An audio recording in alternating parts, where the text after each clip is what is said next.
The grand ballroom of the Washington Liberty Hotel was alive with energy.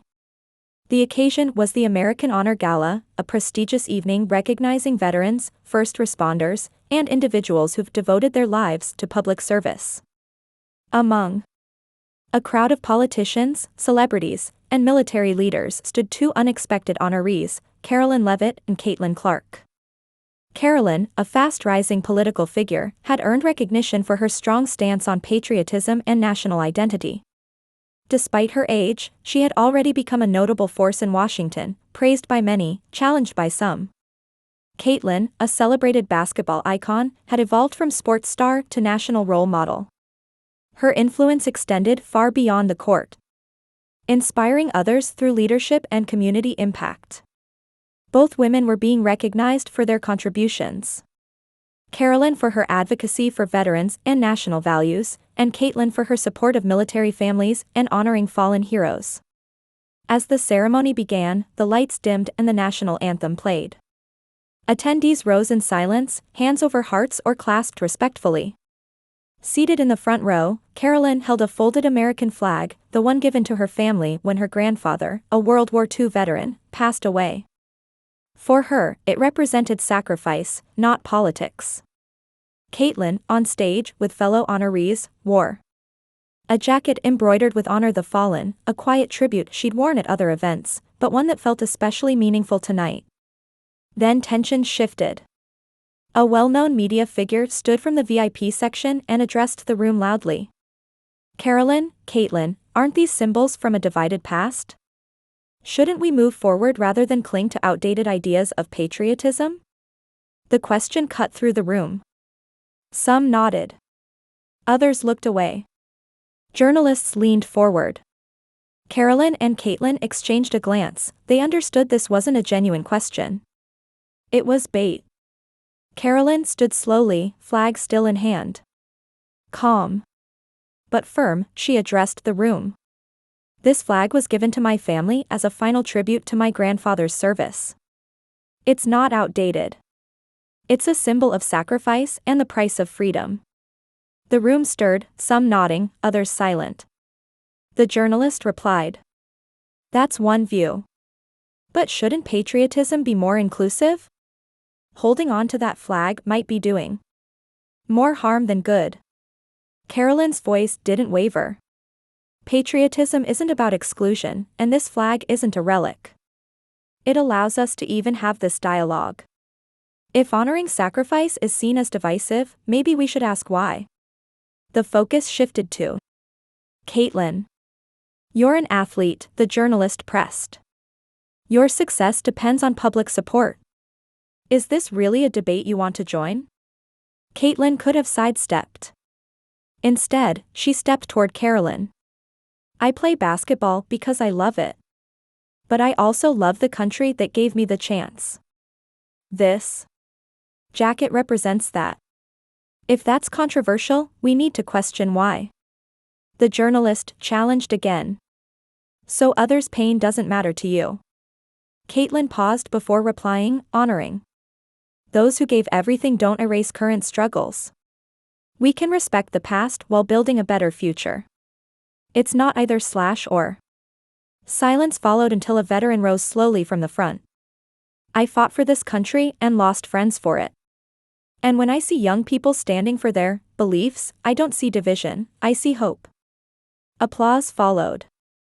First scattered, then building. Not everyone clapped. Some whispered. Reporters typed rapidly. Karoline and Caitlin hadn't sought the spotlight. But they stood firm. The cameras flashed. This wasn't just a moment. It was now a national headline. Clips went viral within hours. News outlets spun their takes. Some hailed them as brave. Others claimed they had politicized the event. TV analysts debated whether the moment was unifying or inflammatory. One network was criticized. "Is this patriotism or political theater?" Another countered. "People are tired of apologizing for loving their country. These women didn't back down. That's not offensive. That's strength." Veterans and families flooded social media with support. Many shared personal stories, expressing how much the flag and the phrase "honor the fallen" meant to them. Parents who'd lost children posted tributes, thanking Karoline and Caitlin for standing up when others didn't. But backlash came quickly.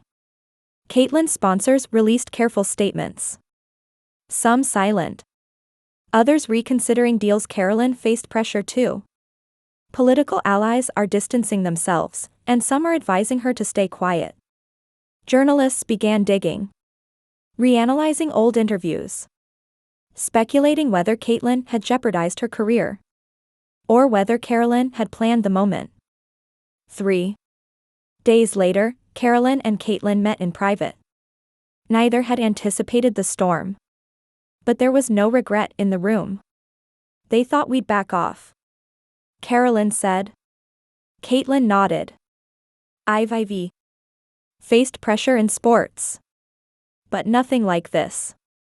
Still, I'd do it again, if standing for something causes trouble." Caitlin added, "Maybe that means it's worth standing for." Outside, the noise continued. Caitlin's agent called, urging a neutral statement. Sponsors hesitated. She stayed firm. Karoline's advisors suggested careful wording, but the more she was pushed to apologize, the clearer her stance became. The more she realized this wasn't about patriotism alone. It was about silencing dissent. Then came an unexpected moment. A retired 4-star general appeared on national television.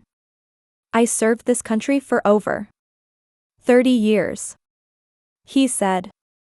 "I've lost friends. And when I see young women speak up with conviction, I see courage." Not controversial if showing respect for sacrifice is considered divisive now. Maybe the issue isn't with them. It's with us. The studio fell silent. The clip went viral. Public opinion began to shift. Networks softened their tone. Sponsors returned. Karoline's political support rebounded. By week's end, the backlash had reversed course. The media's attempt to dictate the narrative had failed. Karoline and Caitlin hadn't just defended a belief. They had changed the conversation. As they stepped onto the stage at their next event, they shared one quiet truth. They would never stay silent again. If you believe in standing your ground, no matter the pressure, subscribe to Flame Stories for more real, powerful narratives like this.